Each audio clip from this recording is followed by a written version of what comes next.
Welcome to the Joy Inspired podcast. I'm Nikki Cruise, and I'm thrilled to explore with you what it means to walk in a faith-infused business. This is your space to find powerful tools and insights, to build with resilience, and to create impact through your unique purpose, discovering a joy that only God can provide. Together, let's embrace a business journey anchored in faith and empowered by joy. Let's jump in. Well, hi there, beautiful folks. It's Nikki Cruise, your favorite joy junkie. And if I'm not your favorite joy junkie, please introduce me to your favorite joy junkie.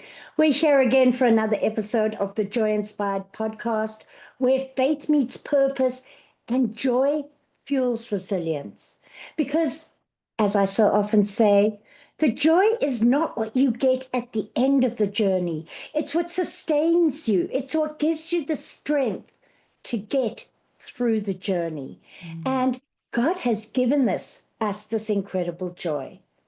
So I'm your host, Nikki Cruise, and today's guest radiates both light and leadership and so much joy. Wendy Corner helps introverted entrepreneurs write, publish, and promote. Yes, introverts, you heard me. She helps those people bring something so valuable out that for so long they might have believed just gets to be tucked away in their intimate selves. God gave you a message and gave you a story, and I am super excited to help her or have her share today how she helps you write, publish, and promote the book that builds your business, transforming your messages from promise to page to stage. And she's not only a publisher and a speaker, she's the founder of Your Words Have Power. And her story of healing through voice, yes, the introvert's voice came out. Her story of healing through voice is so inspiring. Wendy's passion is helping others find the freedom, visibility, and purpose through storytelling. And I am super excited to have her here.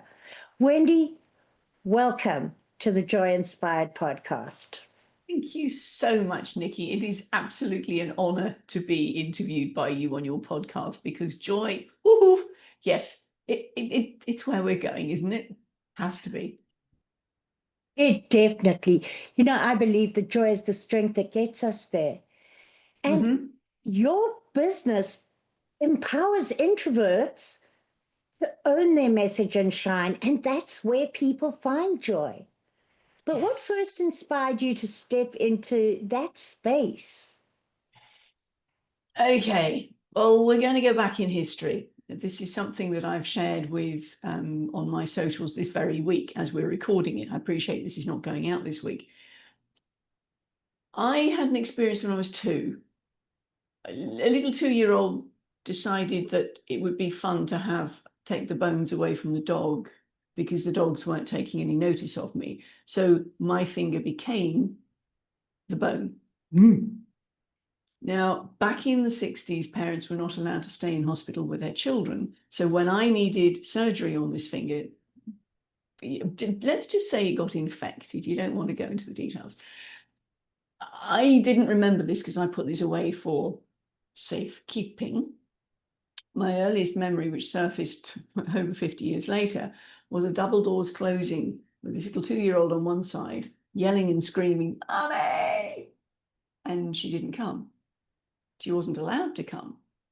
Now, what I can now appreciate as an adult is Mum on the other side must have been a total wreck, hearing her baby screaming and shouting and knowing that she couldn't do anything about it. Little 2-year-old made the decision, my voice doesn't matter. It can't do. I mean, she's not coming for me. But everybody else's voice does matter because I witnessed her going to talk to all sorts of other people, but just not me. Now, that little script, I don't matter, my voice doesn't, well, it started off with my voice doesn't matter and then just sort of catastrophized into I don't matter. That was running all the way through life at an unconscious level. My choice of profession was a speech pathologist because everybody else's voice mattered, and I didn't want anyone feeling the same way that I had, not on my watch. But it was only much, much later that that particular thought came to mind, that uncovered that internal script. And that's why God went, yeah, it does. Seriously, it does. Because most people were looking at me and going, well, you're an extrovert. What's the problem? You can talk to anybody. In fact, my father used to say I could talk all four legs off a donkey and still persuade it to walk. Thanks, Dad. The point was that after my husband passed very suddenly, I was a widow at 43, and I had never been on my own before, ever. I had had 2 nights in my life where I'd been on my own. What came up was actually I was a situational extrovert. Deep down, I enjoy working, I enjoy being with people, but I also need to withdraw because I get all peopled out. So from that perspective, I can relate to the underlying, ooh, you want me to share my story, really? From an introvert perspective, and also from the my voice doesn't matter. There you go. It's a long-winded origin story. Oh, wow. And you mentioned how God has uncovered that. And isn't it amazing how we build up our own stories that Oh, yeah. hide and cloister our real and true story? And Yes. I know that you have walked in faith, and you've mentioned that your faith and personal healing journey have played a huge role in shaping your calling. And you had some disappointments in God responding in different ways to what you expected along the way. Absolutely. And Absolutely.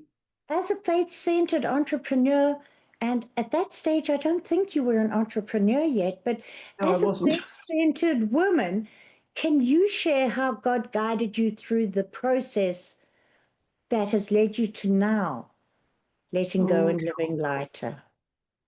it wasn't an easy one. It wasn't one that I anticipated. I mentioned earlier that my husband passed very suddenly. I went off to work. We'd just been celebrated our 20th wedding anniversary. I went off to work, came home, found him dead in front of the computer. He had been mentally unwell for 15 of the 20 years we'd been married. And I had been praying, focused prayer. Come on, God, what are you doing? Heal him, heal him, heal him. I know you've done it for other people. Why not for Jeff? We went past the 7-year. Oh, Jubilee. No. We went past the 14-year. Oh, Jubilee. No. So then when I found him gone, and by the way, it wasn't suicide, it was a massive heart attack. I was thinking, God, what are you playing at? That night, I didn't sleep very well. That's a surprise. I had lost in one fell swoop my identity as wife and carer. And so where did that leave me now? What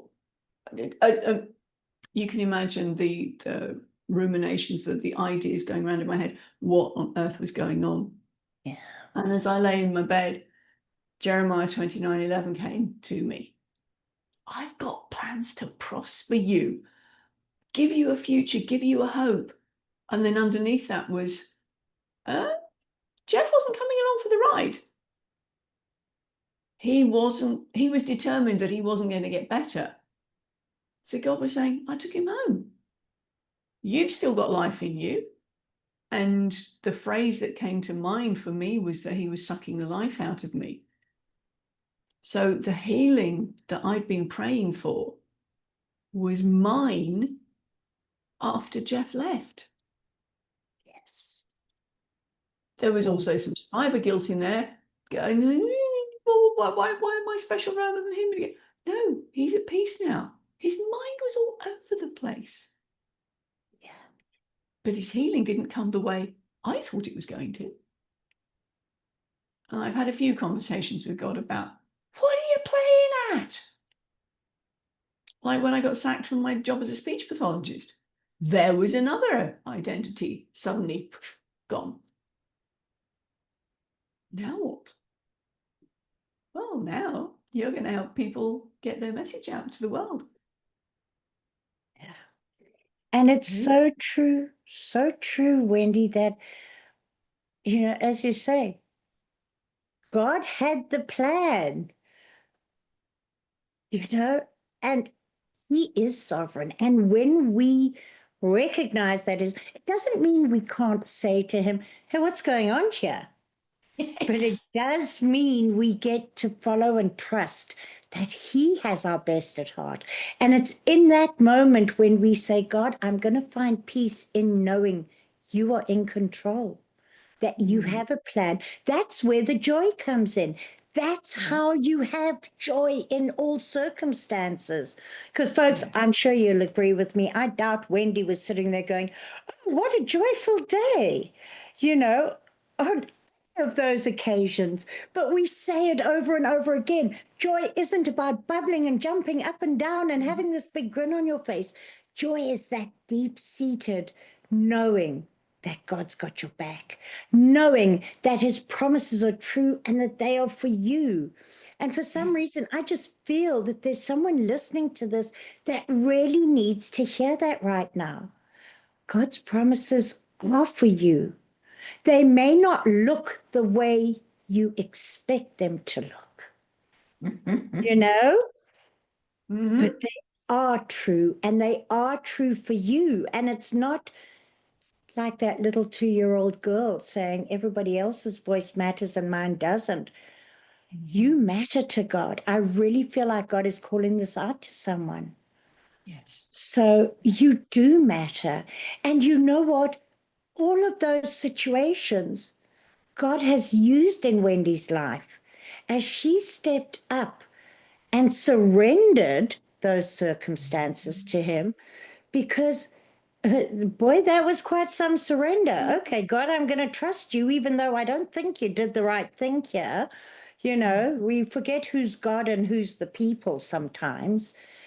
And, you say that your words have power and you help other people and women bring that power out. I absolutely love that. But what does that actually mean to you, especially for somebody who feels unseen and unheard, as you've shared you did? And maybe you even felt unseen and unheard by God at some point in Yeah. that. Yeah. I have I do a prayer journal. So as you can imagine, I'm all about words. And I find my best conversations with God quite literally are with a pen in my hand. So very often I'll read a passage, I'll write down my thoughts about it, and then I change the pen, literally from a black to a blue or whichever. I change the actual pen and go, okay, your turn. And out comes some very interesting things. I And love it. some of the times you get, well, I would never have said that.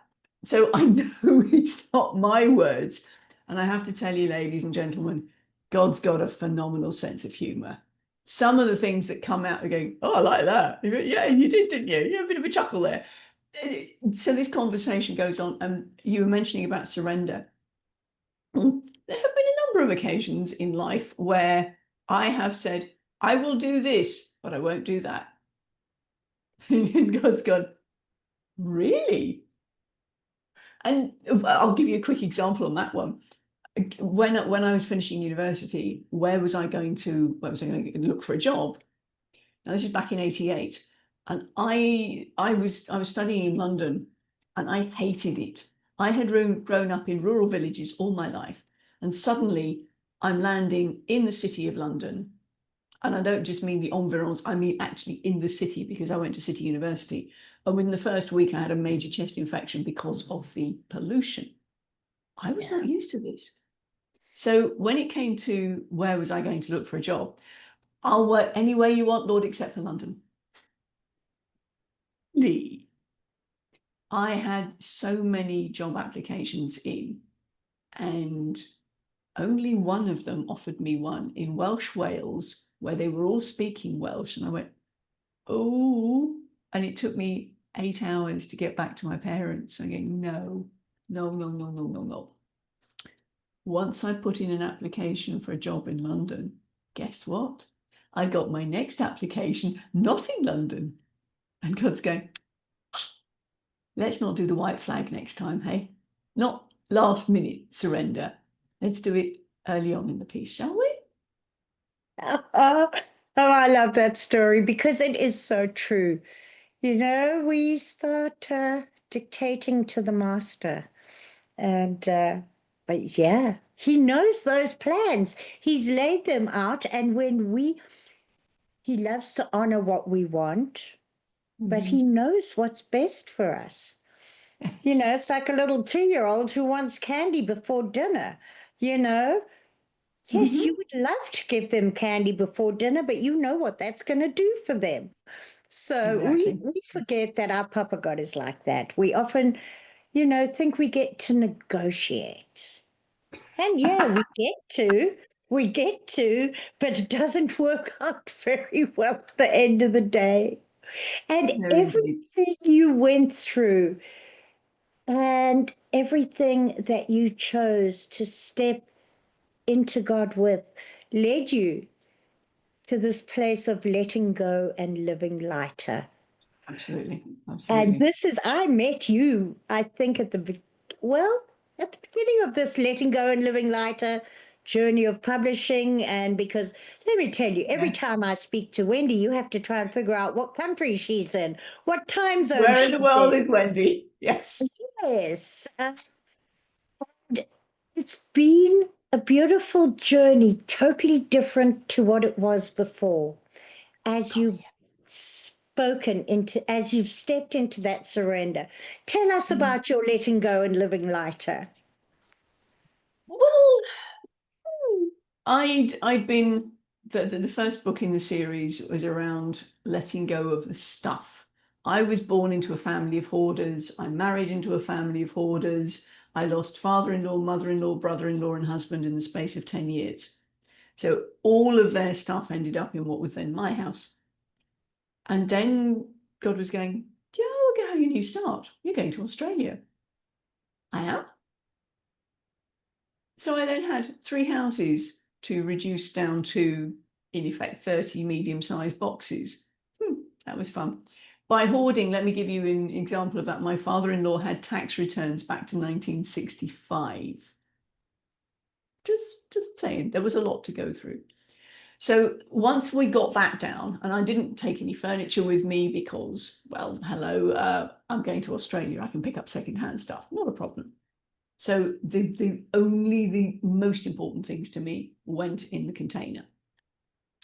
Fast forward 10 years, and I hadn't changed the mental script about scarcity. I'd grown up in hoarding environment. My parents were, well, my father's favorite saying was, do you need it? Can you do without it? Therefore you will. So there was always that almost mantra running around my head. So I had 10 years of accumulation as well as the 30 boxes. So when God said, we're on the move, do what? Because the thing was, my business was going nowhere. I hadn't had any income for 18 months. My parents had passed during this time, so I had some inheritance money. Thank you. That was the cushion. And God was saying, yeah, I want you to move. Where I was staying was with a family who I love them to bits. They were very generous. They gave me far reduced rental cost. I was in a granny flat above them. However, there was an energy that wasn't good for me. And God had been saying for a while, leave. Where will I go? Leave. I can't afford it. Leave. In the end, there were 2 people independent of each other who would never have known each other, and apart from through me, both said to me within the space of 3-4 weeks, why don't you come and live in Malaysia for a bit? Sort of change of scenery, change of pace of life, change of cost of living. You can still maintain your overseas clients, not that I had any, but with lower cost of living. I mean, I've done the migration thing. I'm not doing that again. But when the second person said exactly the same thing, you go, you're trying to tell me something? So I did a 72-hour water fast. Set my intention. Okay, Lord, I need clarity. Day 1, nothing. Day 2, nothing. Day 3, yes, off you go. You're going to Kuala Lumpur in Malaysia, and you're going in 7 weeks with only 20 kilograms of luggage. That's 44 pounds in American speak. And you've got to get rid of everything else in between. What? There was a lot of mental letting go that had started this journey. Now, the reason, and I say this in the first book, the reason this was a God idea and not a good idea was because, one, I hate humidity. And here I am going to Kuala Lumpur, Malaysia. Oh, really, Lord? Seriously? Secondly, at the time I had a gluten issue. All the local food is made with soy sauce or MSG. That meant I had to do all my own cooking, which reduced the sort of places I could go and stay in, Airbnbs with kitchen necessity. Thirdly, remember I said about London and I was grown up in rural villages? I thrive in the countryside, and here I was in a concrete jungle. Seriously, God? Are we surrendering? Have we learnt yet? I'm going to grow you through it. I'm not punishing you. I'm going to grow you through it. Okay. Yeah, you got 7 weeks to do it. Oh, and by the way, you're writing a book about it too. I am? My life with 20 kilos. Go to it. Well, that was January 2024. I left Perth on the red eye on the 29th of February and landed in Malaysia on the 1st of March. And I have been living with 20. I admit it's got to 23 kilos now. The reason being, I've now got 5 books out. And as an author, you want to have a copy of your own physical book. That's 3 compilations, all international bestsellers. My first solo book, which came out in June, which was, I'll do a quick flash, if you can see it. From hoarder to hand luggage. Yep. And the 5th book in the series, if George Lucas can do top and tail and fill in between, why can't I? That one came out in the last couple of months. We've had a soft launch. We haven't done a hard launch yet. As we're recording this is November. It will, by the time you guys see it later on, it will be absolutely out. And it's called I Get By With a Lot of Help from My Friends. Because here I am at 60, running around the world on my own. I quite honestly could not get by without all the beautiful people around me. So that's the celebration of that. So yes, I'm on this journey. Books 2, 3, and 4 will be coming in next year. The reason it's not a 1-book job, as God had told me, was because when I was running my From Promise to Page group in the November last year, I was joining in and doing my work. And the feedback I got was, Wendy, there's too much information for 1 book. Make it into a series. Oh, okay. So that's the why we're doing that. So there you go. And if any of you are sitting there wondering, well, how do I find these amazing stories? Check the comments. I put Wendy's contact details in there, so you can just go and click and link up with her. Because there's one thing that's amazing about books, they're timeless. It doesn't matter when this podcast aired. If you're watching it today, you can click on those links today, and those books will still be out there in existence, and you can still connect with Wendy because she's still out there in existence. In which country? We don't know, because she's letting go and living lighter. And every time she brings in a few kilos, she's going to have to let go of a few kilos. But so I just love your story, Wendy. I love how you've stepped into surrender with God. I love how you have heard what He's been saying to you. And even though it's been with a bit of objection, stood in obedience. Okay, God, yeah, okay, God, I'll do it. I'm not sure why or what, but I'll do it. And that's what's brought you to flourishing and the fruit. But what is, the all of these introvert entrepreneurs who are listening and are wanting to step into being someone they believe they are not. You don't have to Mhm. step into someone you are not.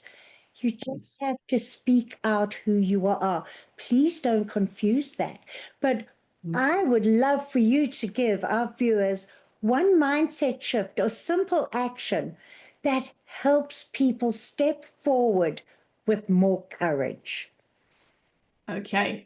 Well, this is where my rewire process comes in, because this is going to be book 3 in the series. First off, you work out, what is it I've been telling myself? Write it down. What's the little story? For me, it was my voice doesn't matter. Everybody else's does. Secondly, exhale the emotional stuff around that. And some breath work is handy. That's it, acknowledging the anxiety, the really that goes along with that script. Thirdly is the W, wonder. Is there ever a time where that script could be helpful? My voice doesn't matter. Nope, because you can throw the baby out with the bathwater in that case. There may be occasions when actually context specific, that could be helpful. I've got another example for that, but we'll carry on with this one. I, for investigate, when you say that phrase to yourself, that little story, whose voice are you listening to? Is it yours? Is it a teacher? Is it a parent? Because very often those words were said over you and you agreed with them. Not probably as a survival mechanism, because the smaller you were, these were the caregivers. If you went against them, what would happen to you? Yeah. So a little bit of self-compassion on that one. But you can hear the I in Rewire, investigate, whose voice is this? Does it actually make sense anymore? Because that's when you come onto the R. Oh golly, I've run out of fingers in the right order. The R for rewire is reframe. How can I say that so it actually does serve me? So for me, I went from my voice doesn't matter to everybody's voice matters, including mine.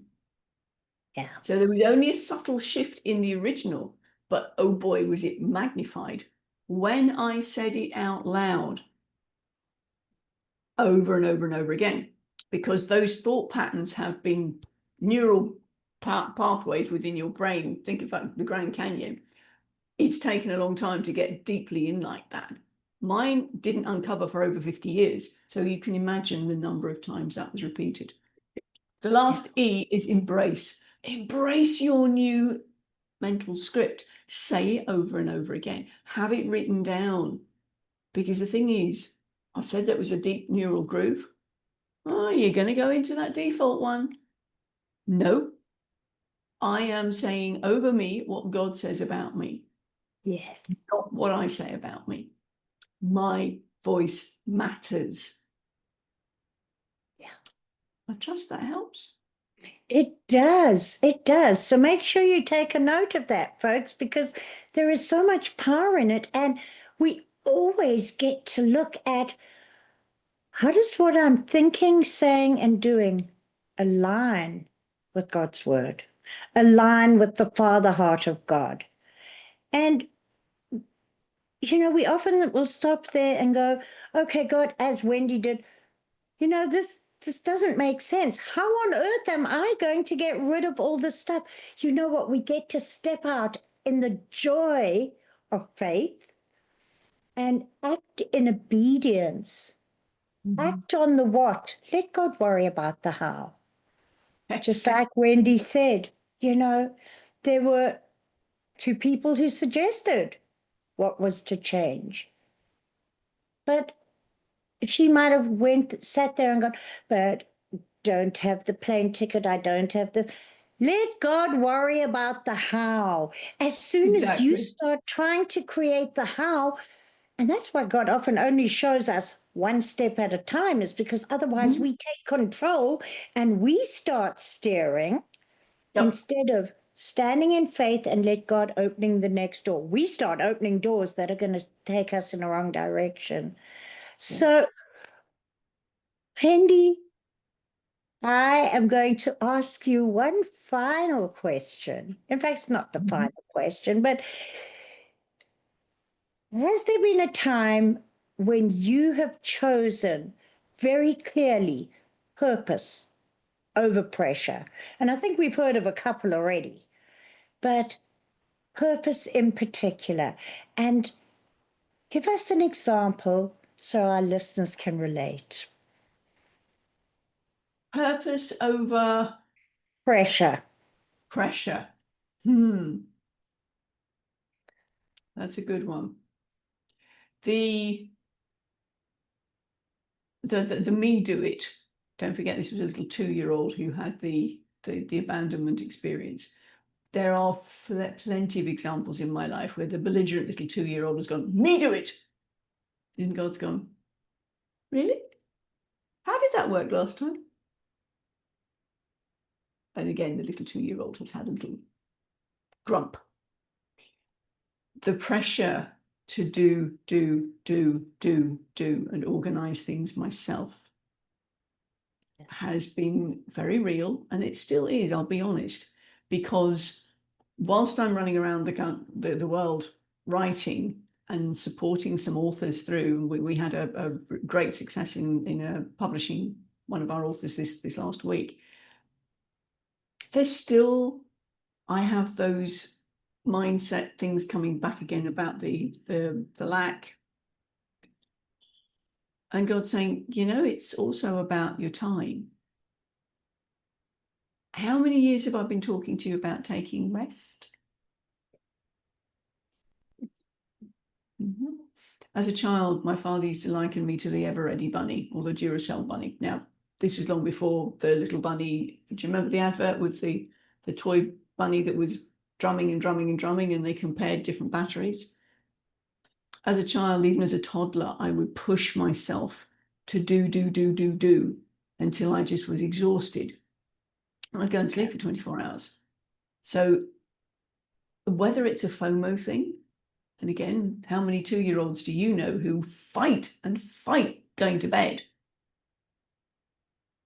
And even when they're in their bed, they fight to sleep because they don't want to miss anything.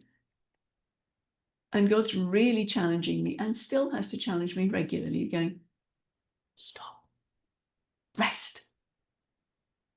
Because that's a sign of trusting Him. Yes. God, this, and this to do. Do you think I don't know that? Yeah. Trust me and rest. I offer that to you with humility and go, I'm still a work in progress. Well, aren't we all? And the beautiful thing that I know about God is He honors us. He honors our growth journey too. He doesn't throw you out because you made a mistake. That's not my Papa God. But you know Mm-hmm. what else? He loves you enough to want you to rest, but our rest actually honors God, not just the obedience of our rest. But our rest in itself honors God. It allows our bodies, our minds, our spirits, and our joy to rejuvenate, to come back. So, absolutely beautiful. So, Wendy, my last question for you obviously is, what role does joy play in your everyday life? And how do you maintain that when the pressure's on? Oh, yes, exactly. Well, the joy of the Lord is my strength. Now, that can trip off the tongue easily enough. And again, what does that look like in real life? Well, God has a habit of showing me it's a fun thing. Playfulness is part of my makeup, and I know this has come from God because, as I said to you when we were starting to talk about the prayer journal, his sense of humor shines through. And there'll be something I look at. It's like I was doing a gratitude practice. I was doing a gratitude challenge. And one of them was, what's something that you've never noticed before and could be thankful for? And I was listening to this chap talking about it as I picked up a tea bag. Perforations. I go, what do you mean perforations, God? He went, well, without the little perforations in your tea bag, the flavour wouldn't flood out, to quote a Tetley advert in the UK years ago. Without the perforations, we couldn't take the toilet paper off the roll easily. Without them, and he got me thinking about perforations. Got me laughing, got me chuckling. Now, that was on a day when I was feeling particularly down. So it was, okay, I can do this. If you're open, God's going to show you some interesting slants on life. And if you're in anything like me, it'll make you laugh and you'll get that. Okay, I'm having a crappy day, but thank you for that, Lord. And it takes you out of it. It does. Oh, that's beautiful. And I never thought about that, all the variations of perforations. I think I'm going to put a post up, a Facebook post up that says, what do perforations mean to you?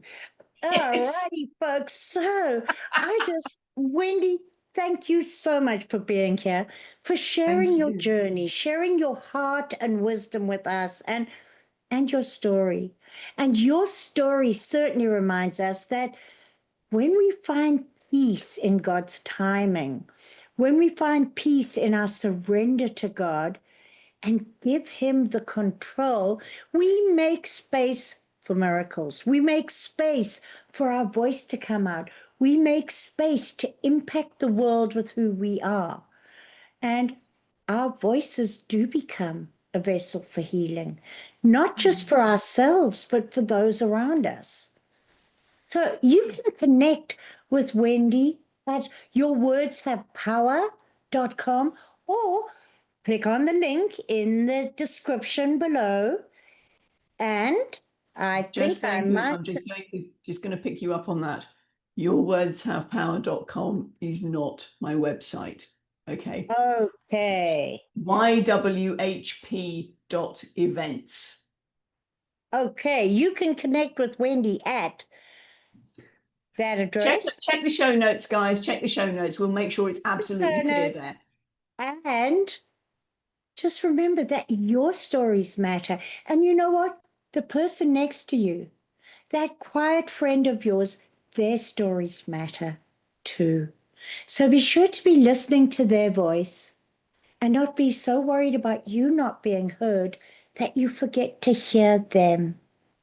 But also, if you had fun today, if you had a good giggle along with us today at all these different experiences Wendy's had, please remember to share this, like it, invite a friend to listen who may need to be stepping into this space to recognize their story matters. Because when you live out who you truly are, that is where you have so much joy. And remember, the joy is what gets you through all the times when you're going, yeah. So I encourage you, choose joy. It is a choice, regardless of your circumstances, and choose to let God help you with the strength to get through any challenges and to celebrate at the end. You don't have to pick one. So, from me, your favorite joy junkie, and with huge thanks to our guest, Wendy Corner. Blessings, and see you next week on the Joy Inspired Podcast. Bye. Thank you so much for joining me on the Joy Inspired Podcast at www.joyinspiredpodcast.com. Make sure you hit that subscribe button so that you can get this and every other episode that comes out. We have lots of great stuff coming and you don't want to miss it. So make sure to hit that subscribe.